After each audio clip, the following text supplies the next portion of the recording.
several days later. So yeah, if you were watching the last one, I signed off because my lunch was being cooked. So I enjoyed my lunch, and then I realised I had had another geriatric brain fart while I was down in Chiang Mai yesterday buying parts, and I completely forgot to buy the bearings. It can only get worse. Anyway, I sent Minitron out to get me some bearings in Tang, and she then decided to disappear for like 3 hours. It's now the end of the afternoon and the storm's coming. The original 3001s are made by NTN, and we got these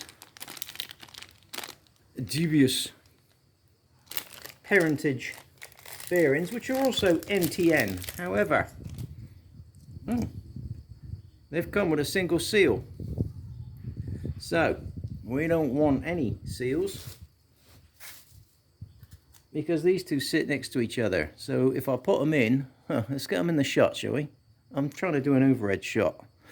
Right, if I put these, when these are in, they are open seal, so oil passes through to both of them. If I put these in with a seal in them, one bearing's not going to get any oil. So we're just going to get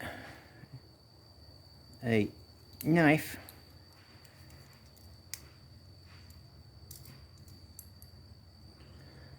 and make them sealless, just like that. Now I gotta keep looking over the top of my phone because the camera is just a pain in the ass. Whoever thought putting a camera on one end of the phone is a complete cleg nut, because you're always trying to put things right in the center. But anyway, so we now got two sealless bearings. I've forgotten where I am. And meanwhile, I have cleaned out the casing, which looks like it's got dirty again, but I've cleaned this casing out. And what's interesting to note is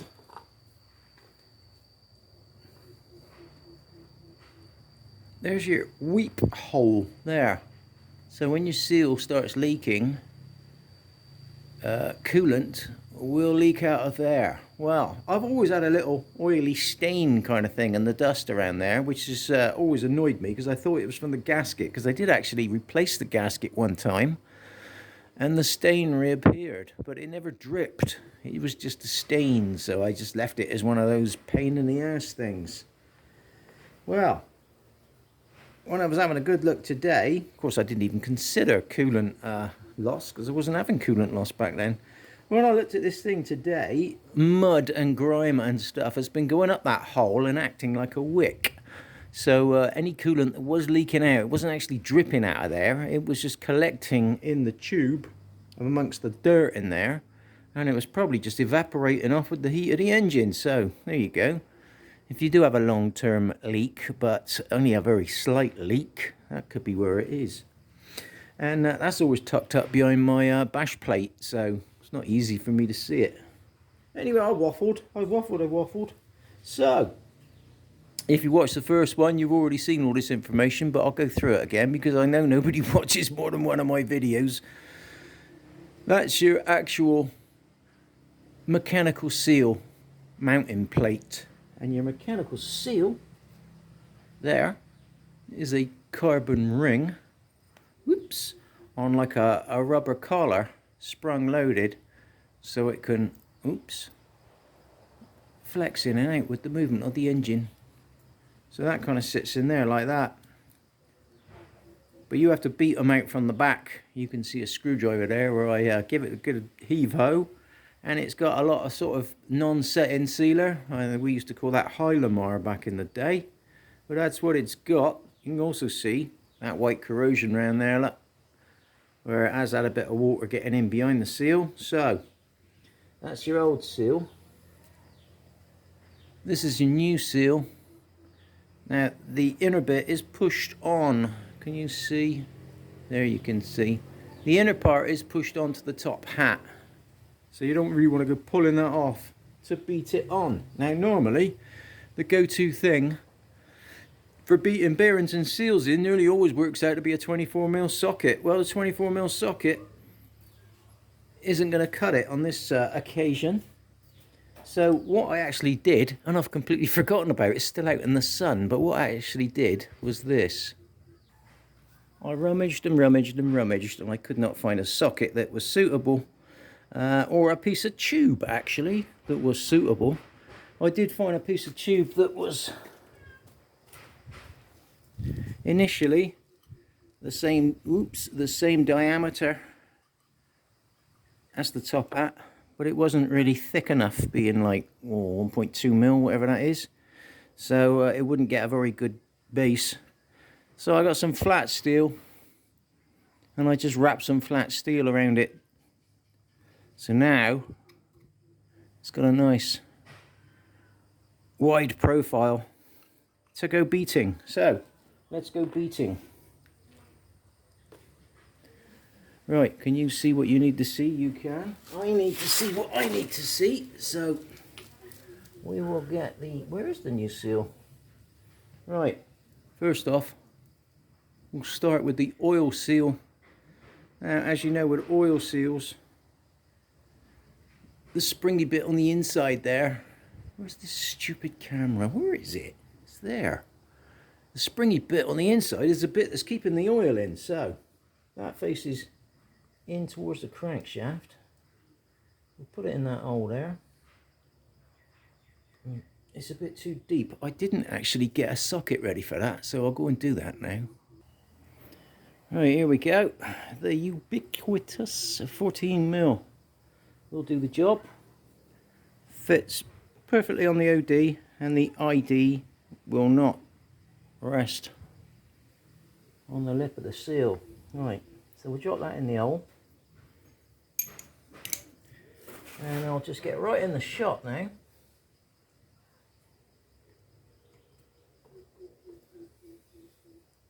While I push it in place. It's getting so late in the afternoon now, the light's starting to go, but that simply is it, pushed into place. Next up is the main seal, which is... there it is. I really am losing it on this video. Right, again, why does that look dirty? I've cleaned all this out. Oops, throw that in the hole. Right. Now again, I have got to get right down and dirty with this so I can see what I'm doing. So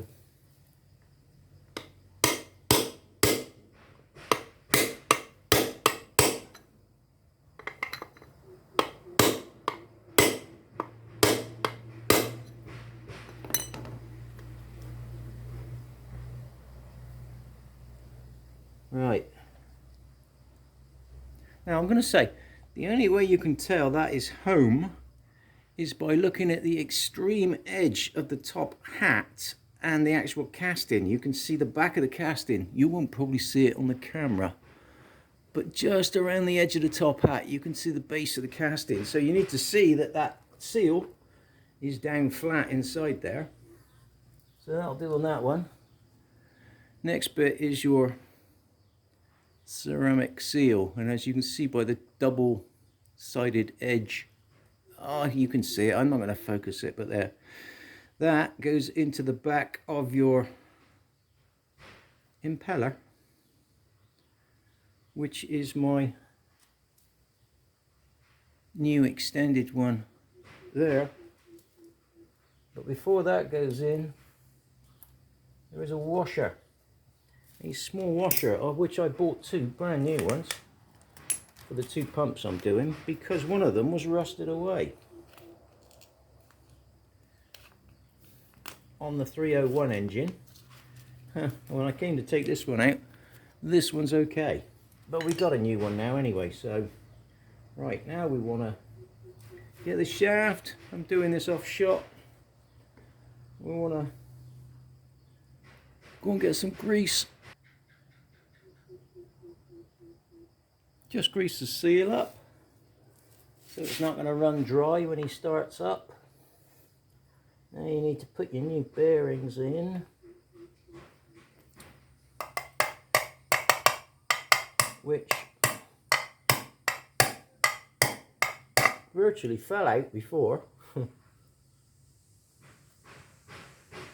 I even be naughty and just tap them in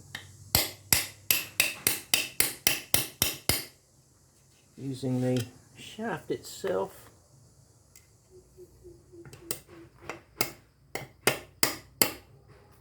Yes, I can. Right. Right, and you always tell when they're in because they go a deeper sound when they bottom out. So, back onto the seal side. Take your new pump. Now this is a ceramic seal running face thing, so you don't need to put grease all over it. You can do it at finger tight and we'll torque it later. Meanwhile, having assembled all that lot and now moved it out of the camera shot, try and get it back in. So I'll clean my gasket face up, we're good to go. What I did mention in the last video was this clutch spring did a runner. He just popped out. I did notice it, but I've seen on forums other people don't notice these kind of things and then their clutches won't work properly. So it is a thing. Now, the tags on here, one is slightly longer. Where are you? One is slightly longer than the other. So what you got to do is realise which one is which when you're putting it back in.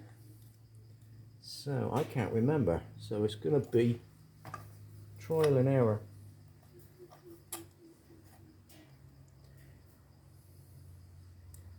Right, just bear with me while I chuck this in. I'll try and be as quick as I can. I think I'm going to start with the shorter one being at one end. And then we'll sort of think about it and say, no, that's not right. It also helps if you're not playing up to the camera. See, I'm trying to get you lot in the shot and it's just making it harder for me because I'm reaching in from like 16 feet away to try and get the spring in. Right. So, where are you? You're completely out of shot. There's your spring. There's your arm.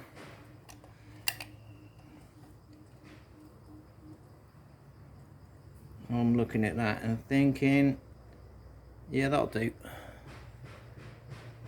Right, that's the spring. So, how that works too, because a lot of people don't even know how that works. Basically, move your arm right back to that position there, and that completely opens up the front face of the clutch lever. And then as you push the cover on, or the cover falls on its own, you just rotate the clutch, and as you rotate it, it will draw the cover in. And that's all you've got to do. So, I'll just give this a quick wipe up and a reset. If you get these gaskets, lovely jubbly gaskets, if you completely oil both sides of them up with engine oil, lovely jubbly, oil them up, get them saturated in oil. If you do that, then if for some reason you need to pop your cover off at a later date, it should come off without the gasket breaking, which means you can use it again. So, like, you know, if you get a gear selector problem when you're out in the jungle and you want to take the selector out, if you oil these gaskets up, there's a good chance you can get the cover off without snapping the gasket. Anyway, I'm just going to oil this up because it takes a few minutes, and then we'll pop it on. Alright, that's my casing all cleaned up and lovely. And dowels in where they need to be. drop that on there like that. Actually, I could do with pulling the dowel out of that case now so that it'll stay. Right, we're ready to go back on now. So two things you got to do. One, check it before you chuck it on. Just giving it a quick last wipe. Sorry about this. I'll be as quick as I can. Got out. Bee trying to go in my ear. Right, throw your cover on. So keep your arm back here somewhere. Lower your cover on. Now your pump has got to line up, which it just did actually. And your clutch arm. And would you believe that's on straight away? So there you go. Right. The next exciting part now obviously is to put all the bolts back in, torque the bolts up, torque the water pump up, put the clutch cable back on, pick the bike up off the floor and do a few other little bits. So I'll just get through that and I'll catch up with you in a minute. One small thing I'll point out is if you're doing this with the bike lying on the floor and your gear shaft is actually touching on the floor, what it'll do is it'll pull the selector shaft, push the selector shaft up through the casing, so this corner here will not sit flush on your engine. So don't try torquing the cover down like that with the gear shaft pushed this way. It's not a brilliant idea. So what I did to relieve my problem was just to put a wooden block, where's my finger? Put a wooden block underneath the handlebar that side, which just lifted it up off the floor a little bit. So the casing sat home nicely. And now, oh, don't need to do that, do I? Just put that on there, like that. Let's wind a bit of torquage up. Where are we? 12, that'll do.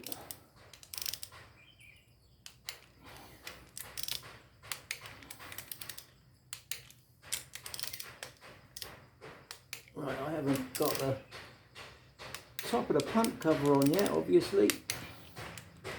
So I'll do that. I've done that one, didn't I? Yeah. Next. Right.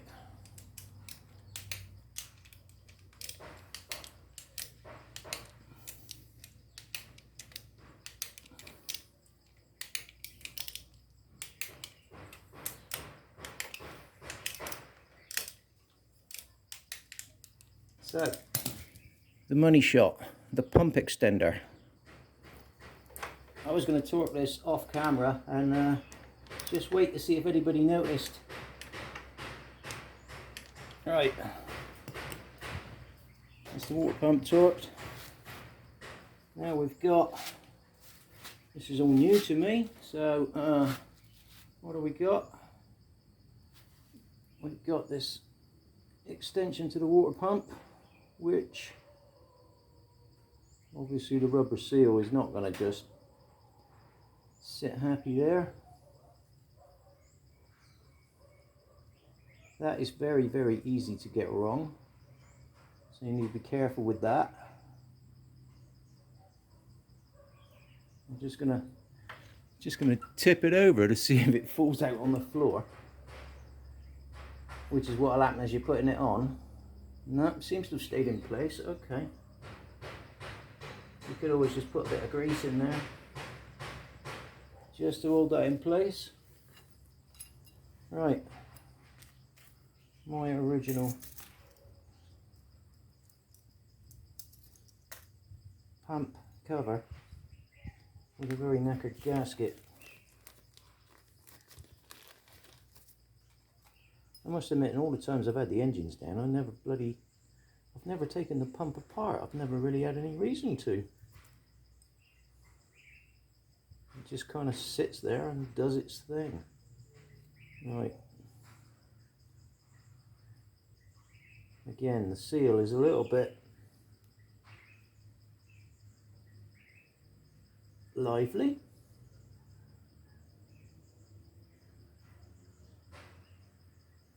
seems good. I don't really like smearing sealant over everything, so. Right, bolts. Just hold it carefully while you slip your bolts in. That one's been getting wet. Look at that. You can see a lot of water's got around that one, which is that one.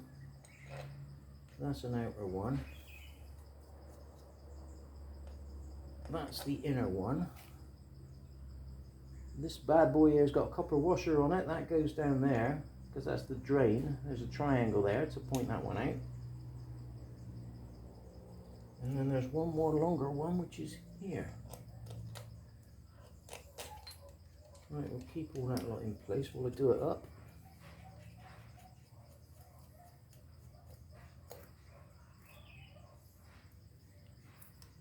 And speed time.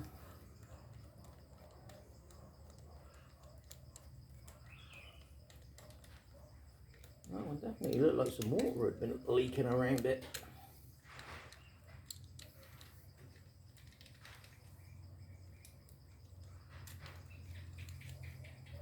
So in terms of fitting an extended water pump, that's all there was to it.